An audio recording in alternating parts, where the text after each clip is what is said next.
In comparison to most of the other groups taking part in the drama festival this year, Wexford is one of the smaller groups.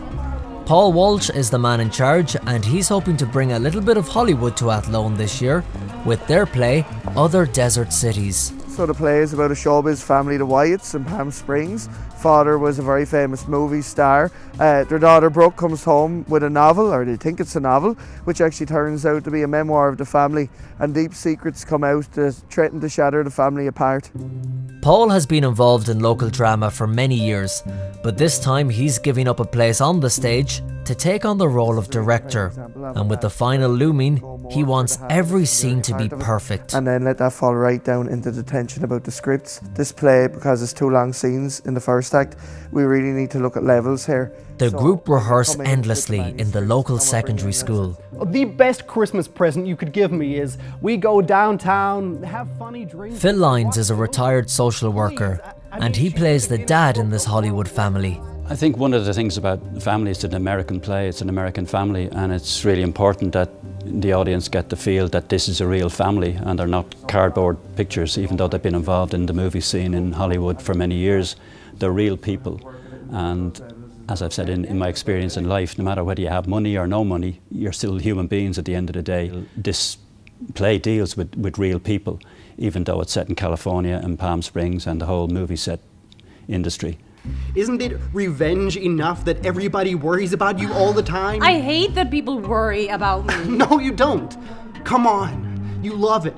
You had to add this book to it? But you told me I had to get back to The work. character You said who it was causes all the trouble in the drama, the dangerous daughter Brooke, is played by Heather Hadrill. Brooke is a very complex character, and she's full of contradictions.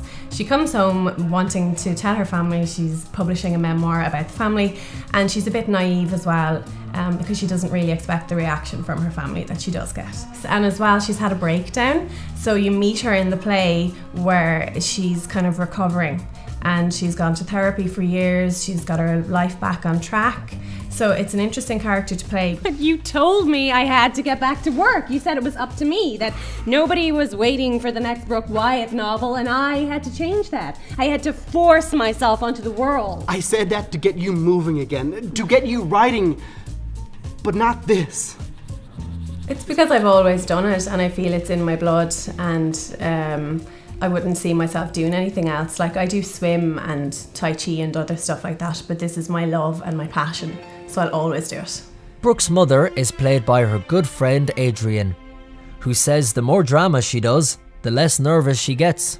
I find as I get older, I don't get as nervous, to be honest with you. You know, now I do have a problem learning lines as I get older. I find it really hard. I remember when I was younger, look at them and they were in, right? But as I got up, the lines are now up, but they're grand. You know, they're fine now, but not as much as I used to. So the nerves aren't much of an issue for Adrian, but they were for director Paul when he started out in drama. He had to work hard to overcome his lack of confidence. I was a shy kid, believe it or not, once upon a time, so getting to know people was a huge thing, you know, having friends who rang you or called you and talked to you about this drama thing. So, I mean, that was as much a part of it for me as was actually being on stage, you know. But I remember the first line I said was in a panto, actually. I had one line, and I used to go back and sort of try and get prepared for this one line, you know. Sometimes the confidence would still be a problem. And I mean, it really does help, you know, and particularly in the drama circuit, where you're going around and you're listening to adjudicators who know what they're talking about, who are well trained. You know, I might give you the kind word, and if you're very lucky, they might even give you some sort of award for acting or directing. And I remember the first time I got one, I just couldn't believe it. I walked on air for about 5 weeks after it, you know. So Paul found new confidence from being involved in Wexford Drama. But the play's assistant director, Thomas, found a little bit more than that. It was 10 years ago then when I directed for Wexford Pantomime Society Snow White and the Seven Dwarfs. It was my first time directing, and I was very nervous in that. But at the auditions, a very special girl came to audition for Snow White, and throughout the run, I suppose we got close, very close. And after the show, we continued to see each other for a while, a long while, I suppose, and possibly here 10 years later. 5 days ago, she became my wife, so And the second thank you is to a very special lady in my life, my girlfriend of 10 years. And I'll never forget the way he proposed. It was on our 10-year anniversary, and I was at the gala night of the pantomime, and I was in the audience, and he, at the end, he was giving his speech, because he always does that for the gala performance. And he ended up jumping off the stage and getting down on one knee in front of a packed house, and I couldn't help but say yes. So yeah, it was all very, very romantic.